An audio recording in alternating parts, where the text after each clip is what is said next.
और अब खबरें विस्तार से। दिल्ली में हिमाचल कोर ग्रुप की बैठक में चुनाव की तैयारियों पर विस्तार से चर्चा हुई। बैठक में पीएम के दौरे समेत अन्य केंद्रीय मंत्रियों के दौरे को लेकर भी मंथन किया गया। बैठक में बताया गया कि महिला मोर्चा, एससी मोर्चा और युवा मोर्चा के कई कार्यक्रम प्रदेश भर में आयोजित होंगे। साथ ही पीएम मोदी, केंद्रीय गृह मंत्री अमित शाह, रक्षा मंत्री राजनाथ सिंह समेत कई केंद्रीय मंत्रियों का प्रदेश में प्रवास भी होगा। इसके अलावा युवा मोर्चा रैली में पीएम मोदी शामिल होंगे।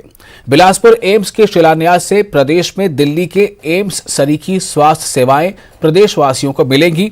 4 राज्यों में हमने रिवाज बदला है, इस बार हम फिर से हिमाचल में सरकार लाकर वहां का रिवाज भी बदलेंगे, ऐसा कहना है मुख्यमंत्री जयराम ठाकुर का। कश्यप जी, आज मुख्यमंत्री रहे, राष्ट्रीय अध्यक्ष जी मौजूद रहे, संगठन के मंत्री रहे, क्या कुछ रहा बैठक में? देखिए, हम हिमाचल प्रदेश बहुत जल्दी चुनाव में जाने वाले हैं हिमाचल प्रदेश में, और चुनाव की दृष्टि से ही बहुत सारे संगठनात्मक विषयों के ऊपर चर्चा की गई। हम किस प्रकार से हिमाचल प्रदेश में फिर से भाजपा की सरकार को विराजमान कर सकें, उस दृष्टि से बहुत सारे विषयों के ऊपर हम लोगों ने चर्चा की। भारतीय जनता पार्टी जो कि मौजूदा सरकार है, वहाँ पर प्रचार प्रसार में अभी देरी, बड़े नेताओं का आना जाना अभी थोड़ा कम है, कैसे देख रहे हैं? बहुत जल्दी ही माननीय प्रधानमंत्री जी की एक तो युवा मोर्चा की रैली और इसके अलावा अन्य बहुत सारे कार्यक्रम, जैसे कि बहुत सारे उद्घाटन, शिलान्यास माननीय प्रधानमंत्री जी के हिमाचल प्रदेश में उनके कार्यक्रम होंगे।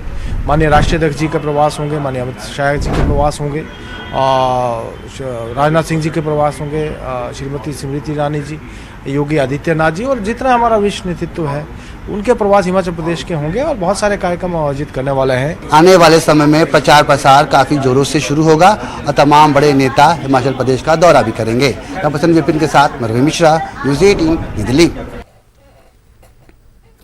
और बिलासपुर में प्रधानमंत्री नरेंद्र मोदी के आगामी दौरे को लेकर प्रदेश के मुख्य सचिव आरडी धीमान ने एम्स के अधिकारियों की समीक्षा बैठक ली। उन्होंने बताया कि जल्द ही एम्स बिलासपुर में 150 बेड वाले आईपीडी की यानी ओपीडी की सुविधा का शुभारंभ होगा, जिसमें सिटी स्कैन, एमआरआईए, इमरजेंसी, ओपीडीए, ओटीए, ब्लड बैंक समेत कई आधुनिक स्वास्थ्य सेवाओं की सुविधा मिलेगी।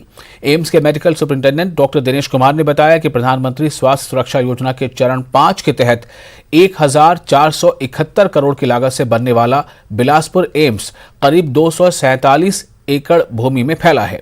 एम्स प्रबंधन ने मुख्य सचिव के सामने परिसर में पोस्ट ऑफिस, बस सुविधाएं, पुलिस पोस्ट और कर्मचारियों के बच्चों के लिए स्कूल समेत चिकित्सकों के लिए आवास उपलब्ध करवाने की मांग भी रखी है। मुख्य सचिव ने एम्स कैंपस के अंदर हेलीपैड, आइस ब्लॉक सहित सभी विभागों के भवनों का निरीक्षण भी किया और आवश्यक दिशा निर्देश दिए। इसके बाद मुख्य सचिव ने प्रधानमंत्री की प्रस्तावित जनसभा लुहणु मैदान का भी दौरा किया और स्थानीय प्रशासन के साथ सभी व्यवस्थाओं पर चर्चा की। मुख्य सचिव हाइड्रो इंजीनियरिंग कॉलेज भी पहुंचे।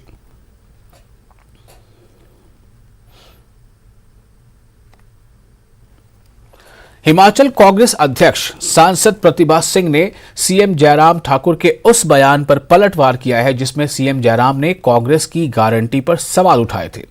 प्रतिभा सिंह ने कहा कि सीएम को भाजपा की चिंता करनी चाहिए।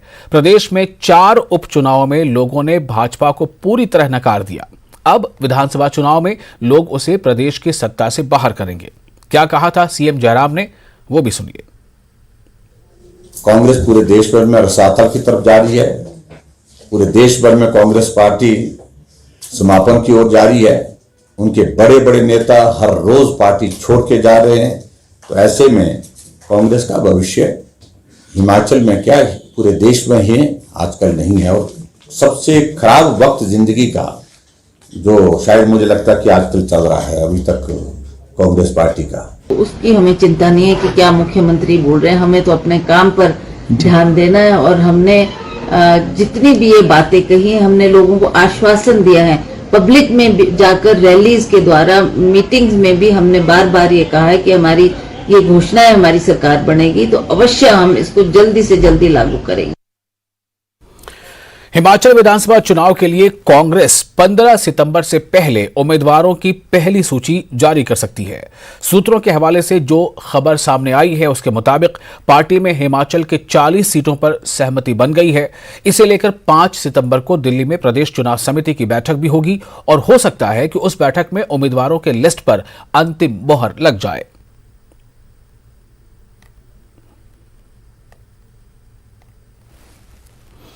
कांग्रेस के पूर्व विधायक संजय रत्न ने टिकट के लिए अपनी दावेदारी पेश कर दी है। उन्होंने मां ज्वालामुखी मंदिर में जाकर पहले पूजा की और आशीर्वाद लिया। इसके बाद उन्होंने ज्वालामुखी क्षेत्र से टिकट के लिए आवेदन किया। बता दें कि यहां कल कांग्रेस पार्टी प्रचार प्रसार कमेटी के चेयरमैन सुखविंदर सिंह सुक्खू ने नरदेव कंवर के पक्ष में प्रचार किया था।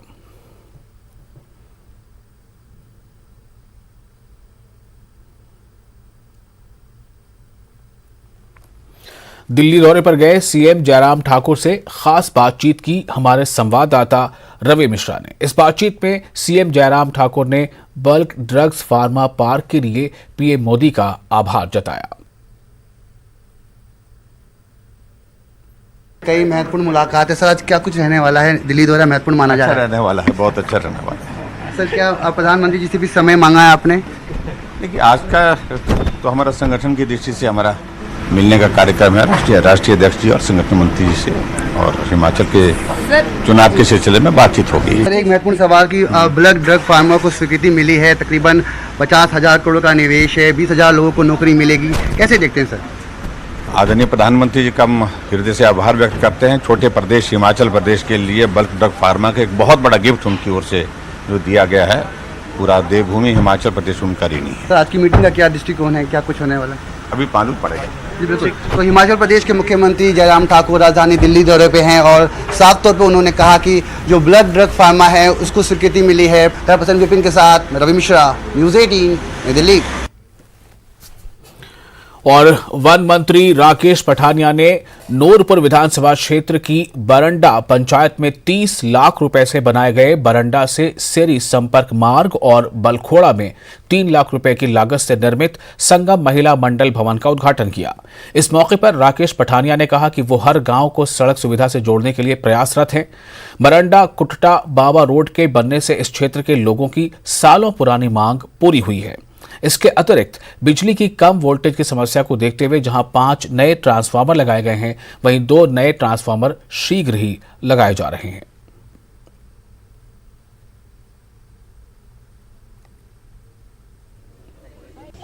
इंडस्ट्रियल एरिया हमारा बुद्धि का लगभग फाइनल स्टेज पर है। कैबिनेट हमारी अप्रूवल सारी भारत सरकार से आ गई है।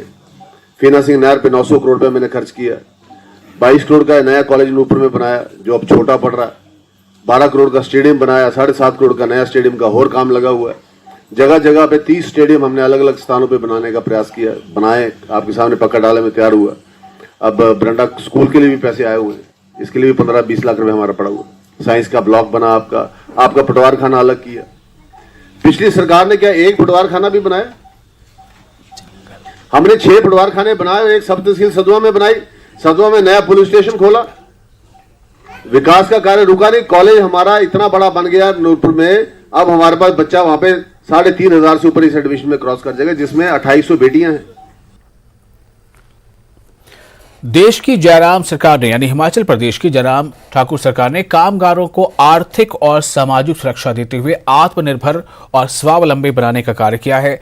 जसवां परागपुर विधानसभा क्षेत्र के कलोहा में कामगार कल्याण बोर्ड की ओर से आयोजित कामगारों के सम्मेलन में श्रम मंत्री बिक्रम ठाकुर ने ये बातें कही। बिक्रम ठाकुर ने कहा कि वर्तमान सरकार के कार्यकाल में लगभग 2.5 लाख कामगारों को कामगार कल्याण बोर्ड के साथ पंजीकृत किया गया है और उनके कल्याण के लिए अभी तक 327 करोड़ रुपए की राशि व्यय की जा चुकी है। कांगड़ा में 52,000 और जसवां परागपुर विधानसभा क्षेत्र में 5,500 श्रमिक कामगार कल्याण बोर्ड के साथ पंजीकृत हैं।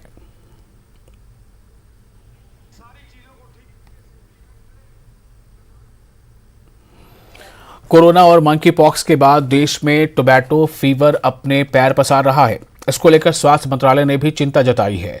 वहीं हिमाचल प्रदेश में भी इसको लेकर स्वास्थ्य विभाग को अलर्ट जारी किया गया है। इसी के तहत सोलन शहर में भी एक निजी स्कूल में 2 बच्चे जिनकी उम्र 5 और 7 साल है, वो दोनों संदिग्ध पाए गए हैं। जिनमें हल्के बुखार के सिम्टम्स हैं।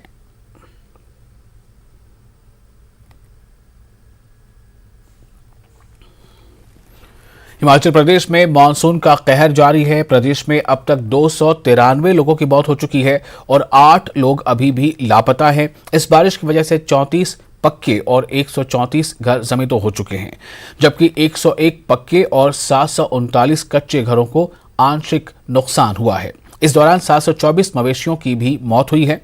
राजस्व विभाग और आपदा प्रबंधन के प्रधान सचिव ओंकार शर्मा का कहना है कि अब तक करीब 1981 करोड़ के नुकसान का आकलन किया जा चुका है।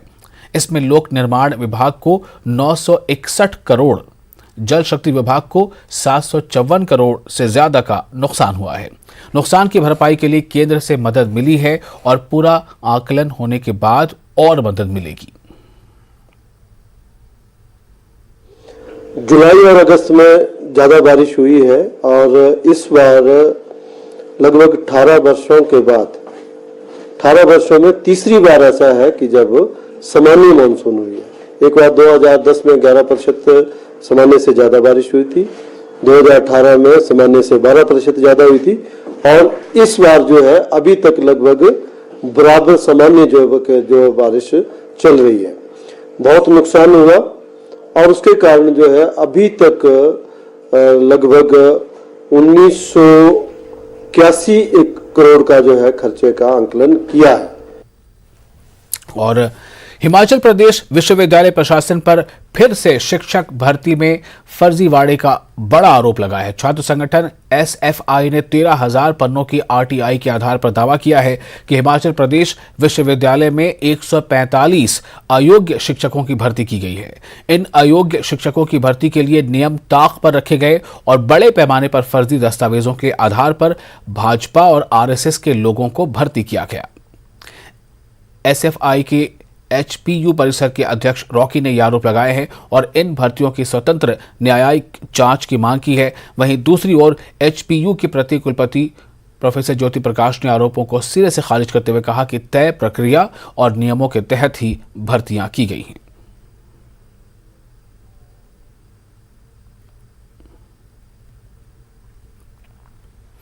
हिमाचल में बारिश से सड़क और पुलों के नुकसान से ग्रामीण परेशान हैं। मनाली में पुल गिरने से हुए 2 बच्चों की मौत मामले में ग्रामीणों का रोष अभी बरकरार है और उनके खिलाफ इंजीनियर्स बदसलूकी को लेकर दर्ज एफआईआर पर पूरा गांव थाने पहुंच गया।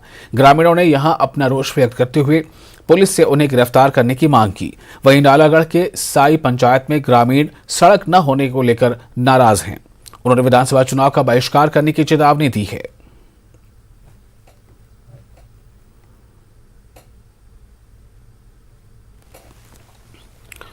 मनाली के सोलंग गांव में पीडब्ल्यूडी विभाग के अधिकारियों से बदसलूकी मामले में पूरा गांव गिरफ्तारी देने के लिए थाने पहुंच गया।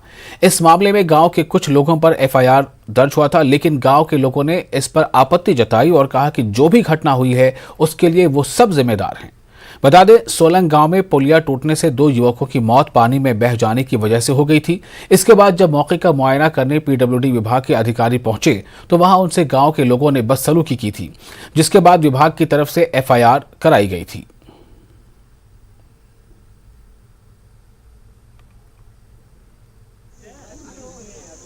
एक घटना हुई सोलंग में। एक पुलिया थी, वहाँ पे एक मेला चला हुआ था गांव में, तो उसमें 2 बच्चे पुलिया टूटने से बह गए।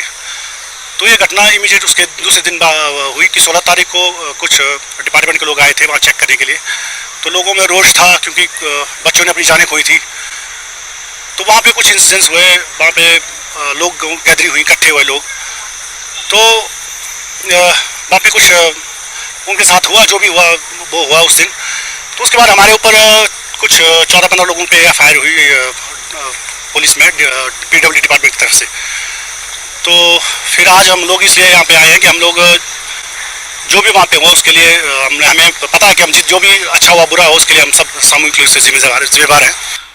सोलंग में जो पीडब्ल्यूडी विभाग के जई साहब ने जो उनके साथ दुर्व्यवहार हुआ था, उसके चलते पुलिस स्टेशन मनाली में एफआईआर करवाई है। इसके चलते गाँव वालों को बुलाया गया है और इन्वेस्टिगेशन जारी है। तो उसी संबंध में इनसे पूछताछ की जा रही है।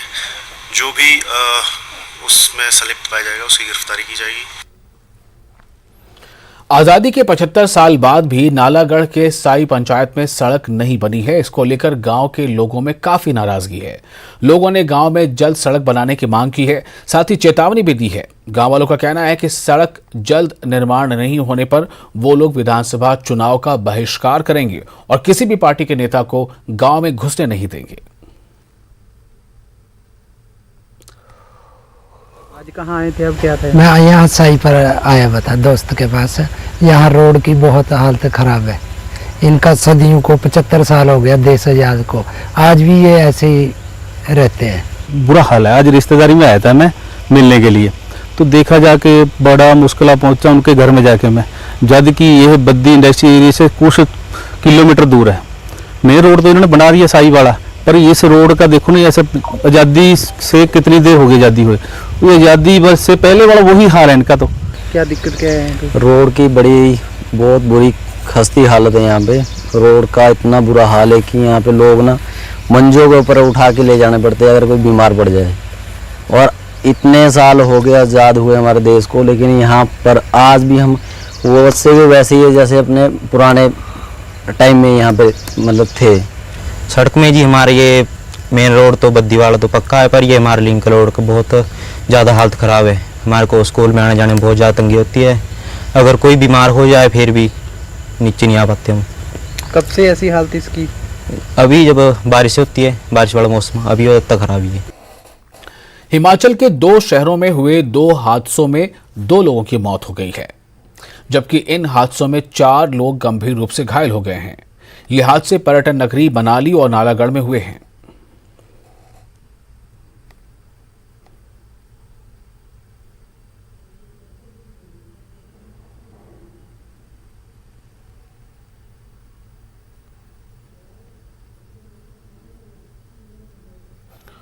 नालागढ़ में तेज रफ्तार बाइक अनियंत्रित होकर पुल से नीचे गिर गई। हादसे में बाइक पर सवार 3 लोग गंभीर रूप से घायल हो गए, जिन्हें स्थानीय सिविल अस्पताल में भर्ती कराया गया। तीनों की हालत गंभीर बनी हुई है। मनाली के चिचोगा गांव में पिकअप के पलटने से घायल हुए 2 लोगों की मौत हो गई। दोनों लोग पिकअप गाड़ी में सामान लेकर घर जा रहे थे। उसी दौरान घर के पास गाड़ी दुर्घटनाग्रस्त हो गई। गाड़ी चला रहा ड्राइवर भी हादसे में घायल हुआ है, जिसका इलाज अस्पताल में चल रहा है।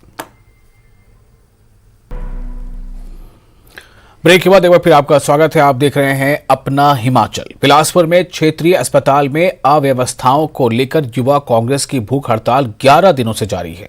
यह हड़ताल युवा कांग्रेस के जिला अध्यक्ष आशीष ठाकुर की अगुवाई में की जा रही है। आशीष ठाकुर ने बताया कि हड़ताल पर बैठे कर्मियों ने राज्यपाल के नाम ज्ञापन भेजा है, जिसमें उनकी मांगों को जल्द से जल्द पूरा करने की अपील की गई है। ये पत्र है, ये हमने महामहिम राज्यपाल महोदय जी को भेजा है। आज युवा साथियों ने मिलकर निर्णय लिया कि अपने खून से अपना मांग पत्र है वह महामहिम राज्यपाल जी को प्रेषित करेंगे। हिमाचल प्रदेश के कर्मचारियों ने पुरानी पेंशन बहाली की मांग को लेकर हमीरपुर, कांगड़ा और मंडी में भी अनशन शुरू कर दिया है। कर्मचारियों ने चुनाव से पहले सरकार से मांगें पूरी करने की अपील की है। साथ ही चेतावनी दी है कि अगर उनकी मांगें पूरी नहीं हुई तो सरकार को चुनाव के दौरान इसका खामियाजा भुगतना पड़ेगा। एनपीएस कर्मचारी महासंघ का कहना है कि 13 अगस्त से पुरानी पेंशन बहाली के लिए कर्मचारी लगातार अनशन पर बैठे हैं, लेकिन सरकार ने अभी तक कर्मचारियों के हित में कोई फैसला नहीं लिया है। हमें जो है इस आंदोलन को थोड़ा और तेज करने की ज़रूरत है, तो हमें ज़रूर तेज करना चाहिए ताकि सरकार के कानों तक हमारी बात सही तरीके से पहुंच सके।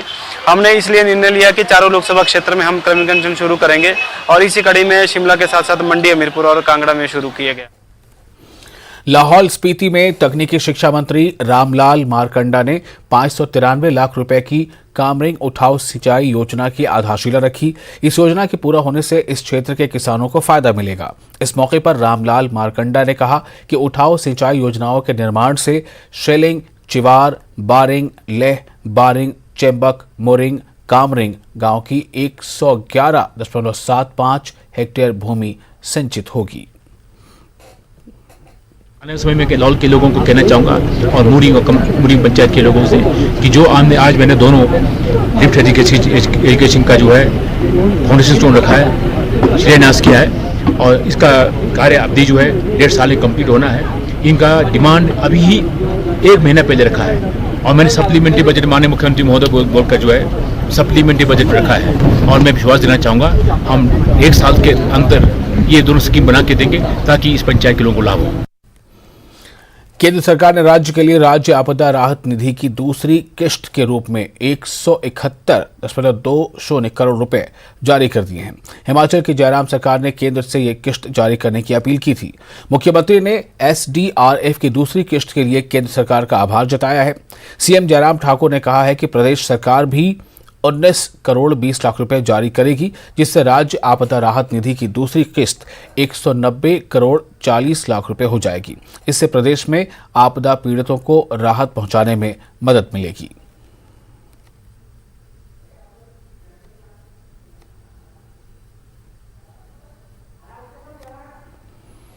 हमीरपुर के वर्षा सालिका में गुरुवार से 3 जिले के कर्मियों ने अनिश्चितकालीन क्रमिक अनशन शुरू कर दिया है। ये क्रमिक अनशन लगातार जारी रहेगा।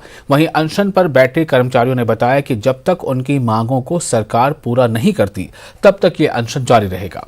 इस क्रमिक अनशन में 3 जिले के 5 कर्मचारी शामिल हुए हैं। वहीं NPS महासंघ हमीरपुर के प्रधान राकेश कुमार ने कहा है कि पुरानी पेंशन बहाली को लेकर ये अनशन किया जा रहा है। अभी जो है वर्तमान सरकार हमारे बीच में है और हम ये चाहते हैं कि माननीय मुख्यमंत्री जयराम ठाकुर जी ही अपने कार्यकाल में हमारी पेंशन को बहाल करें और अगर वहाँ कुछ नहीं होता है तो फिर कर्मचारी आगे विचार करेंगे। सभी लोग पढ़े लिखे वर्ग है, खुद सोचेंगे। हम तो सीधा बात बोलते हैं कि जो पेंशन की बात करेगा वही हिमाचल प्रदेश में राज करेगा। सोलन में बढ़ते लंपी वायरस के मामलों को लेकर पशुपालन विभाग लगातार ग्रामीण स्तर पर लोगों को जागरूक कर रहा है। इसी कड़ी में पशुपालन विभाग ने जिला मुख्यालय के साथ लगती तोप की बेड़ पंचायत में जागरूकता शिविर का आयोजन किया। इस दौरान करीब 40 किसानों को लंपी वायरस से बचाव के बारे में जानकारी दी गई। जागरूकता शिविर में आए वेटनरी डॉक्टर चंदन ने कहा कि जागरूकता के लिए किसानों को पैम्फलेट बांटे गए हैं और उन्हें बीमारी से पशुओं के बचाने की विस्तार से जानकारी दी गई है और किसानों के बीच दवाइयां भी बांटी गई हैं।